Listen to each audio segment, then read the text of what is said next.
Thank you so much Roy ji. Cricket एक ऐसी चीज है जो दोनों देशों को जोड़ के रखता है। हिंदुस्तान पाकिस्तान जितना मर्जी नाराजगी हो जाए, जितना मर्जी लड़ ले आपस में, लेकिन स्पोर्ट्स हो तो कहीं ना कहीं जो है क्रिकेट की वजह से हम एक दूसरे को पसंद करते हैं, देखते भी हैं। और जहां कहीं मैचेस हो रहे होते हैं और अगर उसमें इन केस अगर पाकिस्तान बाहर हो जाए, वर्ल्ड कप हो या कुछ, तो जितने पाकिस्तानी मेजॉरिटी की सारी जो टेंशन और हमदर्दियां और दुआएं जो हैं वो भारतीय टीम के साथ हो जाती हैं। और ऐसा ही कुछ हमने भारत के लोगों को भी देखा कि अगर इन केस किसी वजह से जो है वो भारतीय टीम पीछे हो और पाकिस्तान आगे हो, तो वो चाहते हैं कि पाकिस्तान अच्छा खेले, कम से कम ये जरूर सब चाहते हैं। तो आजकल हम अजीब अजीब न्यूज सुन रहे हैं। वैसे तो जब से हमारे प्राइम मिनिस्टर वो आए हैं जो कि हमेशा से क्रिकेटर रहे, होना तो ये चाहिए था कि हमें क्रिकेट में जो है हम आगे बढ़ते और क्रिकेट में कोई किसी किस्म की कोई कंट्रोवर्सी ना होती। लेकिन अनफॉर्चुनेटली हम ऐसा नहीं देख रहे। आज भी एक शो मैंने ज्वाइन किया था इंडिया टीवी का, और उसमें तो खैर ये बात हो रही थी कि जब भी जो कोई वर्ल्ड कप होने वाला है, if I am not wrong, और इंडिया जो है वो उसमें होस्ट है, और दुबई में किया जा रहा है। तो कोई टी शर्ट किसी खिलाड़ी ने पहनी है और उसमें इंडिया के बजाय यूएई का नाम लिखा हुआ है वहां पर, और टी शर्ट में। तो वो तो खैर अभी मालूम नहीं है कि ऑफिशियल है या नॉन ऑफिशियल उन्होंने वो टी शर्ट पहनी थी। लेकिन साथ ही साथ अभी एक रमीज राजा साहब की स्टेटमेंट भी आ रही है, जो कि हमारे क्रिकेट बोर्ड के चेयरमैन हैं और क्रिकेटर भी रहे हैं और इमरान खान साहब के बहुत नजदीकी समझे जाते हैं। हम पहले उनका स्टेटमेंट सुनते हैं और फिर उस पर आपसे बात करते हैं।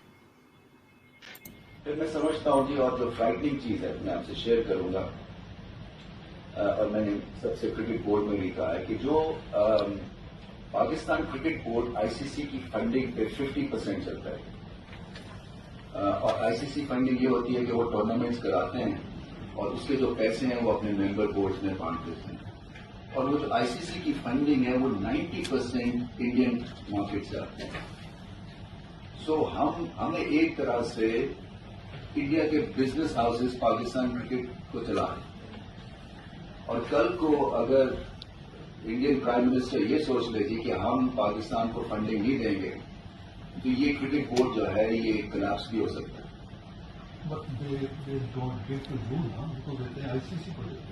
उसकी फाइल से जी अब देखिए ना, 90% जो आईसीसी की फंडिंग है that is driven by Indian companies.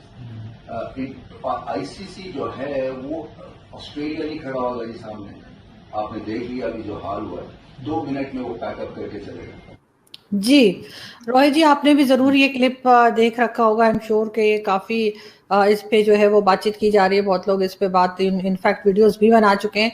लेकिन मैं आपसे पूछना चाहूंगी कि आपको क्या लगा आप उनकी बात सुन के, रमीज राजा साहब की, जैसे उन्होंने कहा कि अगर इंडिया चाहे तो या मोदी जी चाहे तो यहाँ पे क्रिकेट बंद भी कराई जा सकती है। तो इस तरह की सोच जो उन्होंने अपनी जाहिर की, आप उसको कैसे देखते हैं? देखिए, उन्होंने ऐसा जो बोला कि बंद करा सकते हैं, तो ऐसा प्राइम मिनिस्टर मोदी कुछ कराने जा नहीं रहे हैं। ये पहली चीज तो ये। देखिए, एक इकोनॉमिक माइट होती है हर एक कंट्री की, और ये तो बहुत क्लियर है कि इकोनॉमिक माइट सपोर्ट करती है।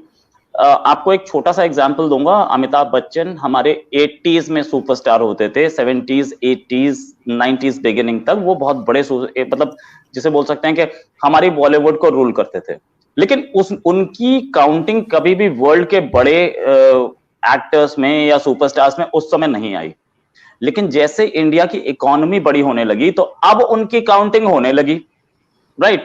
फिर सत्यजीत रे को ऑस्कर भी मिला क्योंकि इंडिया की इकोनॉमी बड़ी हो रही थी, बॉलीवुड का मार्केट टैप करना था, साथ में इंडिया का फैशन मार्केट टैप करना था। उसी के बाद हमारी लिबरलाइजेशन के बाद ही हमें दिखा कि इंडिया से मिस वर्ल्ड और मिस यूनिवर्स आनी शुरू हुई। तो मार्केट टैप हो रहा है, इसमें कोई शक नहीं। बीसीसीआई कर रहा है तो कौन सा गलत कर रहा है? फैशन करता है, सॉकर कर रहा है, क्रिकेट कर रहा है, हॉकी कर रहा है, टेनिस कर रहा है, सब कर रहे हैं ना। और उन्होंने ये बोला कि भाई पाकिस्तान की इकोनॉमी उसको सपोर्ट नहीं कर पा रही है, या पाकिस्तान क्रिकेट बोर्ड जो है वो अपनी इकोनॉमी से सपोर्ट नहीं ले पा रहा है। तो जो फंडिंग इंडिया से जा रही है, बीसीसीआई जो है वो इंडिया की फंडिंग से चल रहा है, वो बोल रहे हैं और ये सबको पता भी है। इस फंडिंग में जो इंडिया की तरफ से जा रही है, तो बीसीसीआई का हेड ऑफिस शिफ्ट हुआ लंदन से, उसके साथ साथ हमारे शरद पवार जो है, हमारे पॉलिटिशियन हैं, वो आईसीसी के चीफ बने, सॉरी टू से आईसीसी का ऑफिस शिफ्ट हुआ वहां से लंदन से या दुबई, ऊपर से ये आईसीसी के चीफ बने हमारे शरद पवार। अब आईसीसी जो है वो इंडियन फंडिंग पर चल रहा है, तो वो जाहिर है वो इंडिया को तवज्जो देगा। तो ऐसे में क्या पाकिस्तान क्रिकेट बोर्ड एक हेड ऑन कोलिजन कर सकता है इंडिया के क्रिकेट बोर्ड से? इम्पॉसिबल। दे न्यू इट, उनको पता था। कहां प्रॉब्लम आती है? प्रॉब्लम वहीं पे आती है, वो टेरर पे। गवर्नमेंट ऑफ इंडिया बार बार बोल चुकी, बीसीसीआई बार बोल, जब तक टेरर नहीं बंद होगा तब तक हम नहीं खेल सकते आपके साथ। नहीं, मगर यहाँ पे बहुत माना जाता है मैडम नूरजहां को, यहाँ पे भी सबसे बड़ी सिंगर वही मानी जाती है, उनसे पहले किसी का नाम नहीं आता। ये और बात है कि अगर वो भारत में होती तो शायद यहाँ से कहीं ज्यादा फेमस होती, लेकिन यहाँ पर भी बहुत उनको रिस्पेक्ट मिली और बहुत बड़ा नाम है वो हमारी सिंगिंग इंडस्ट्री का, जिसे कह लें आप। मैंने यही बात बोली कि इंडिया में उनकी बहुत फैन फॉलोइंग है, और इंडिया के जितने भी उस जमाने के सिंगर्स हैं वो यही बोलते हैं कि हम सबसे ज्यादा हुनर उनके अंदर है। और यहाँ पे वो पाकिस्तान में भले ही गाना गाती थी, लेकिन इंडिया में उनके जो जब शो होते थे तो टिकट्स मतलब स्टार्ट होते ही बिक जाते थे। तो आपका इकोनॉमी सपोर्ट करती है, इसमें कोई शक नहीं है। और पाकिस्तान क्रिकेट बोर्ड को उन्होंने जो आज स्टैटिस्टिक्स दी कि भैया अगर मोदी चाहे तो बंद कर सकते हैं, देखिए ऐसा तो कुछ होना नहीं। पाकिस्तान क्रिकेट बोर्ड भले ही कर्जे में चले तो लेकिन चलेगा, ये बात बहुत क्लियर है, ये बात बिल्कुल सच है कि इकोनॉमी सपोर्ट नहीं कर रही। लेकिन यहाँ पे प्रॉब्लम कहाँ आ रही है? प्रॉब्लम फिर वही है कि टेरर अगर बंद हो जाए तो पाकिस्तान क्रिकेट बोर्ड भी खुशहाल होगा और ये भी खुशहाल होगा, बीसीसीआई भी, बिकॉज बीसीसीआई को भी थोड़ा लॉस तो है, इस रेवेन्यू लॉस तो है। हालांकि आईपीएल से रेवेन्यू आता है, लेकिन इतना स्ट्रॉन्ग रेवेन्यू नहीं है जितना इंडिया पाकिस्तान क्रिकेट सीरीज से आता है। इंडिया पाकिस्तान क्रिकेट सीरीज में तो आप देखिए ना, एक उसके बीच में एक ओवर दूसरे ओवर के बीच में कितने एड्स आते हैं, वो एड्स हम आईपीएल में ही देख पाते हैं। इंडिया और नेपाल हैं तो हमारा रुपी उनके पास चलता है, उनका रुपी हम लोग यहाँ पे अकोमोडेट कर लेते हैं। मतलब दिल्ली में चलता नहीं है नेपाली रुपी, लेकिन नेपाली रुपी यहाँ पर आएंगे तो आप एक्सचेंजर आपको दे देगा, लेकिन वहां पर आप इंडियन रुपी देंगे तो वो चलता है, राइट। तो इस तरीके का एक एक्सचेंज मैकेनिज्म है। वहां के लोग आराम से बॉर्डर पैदल क्रॉस कर लेते हैं, कोई पूछताछ नहीं।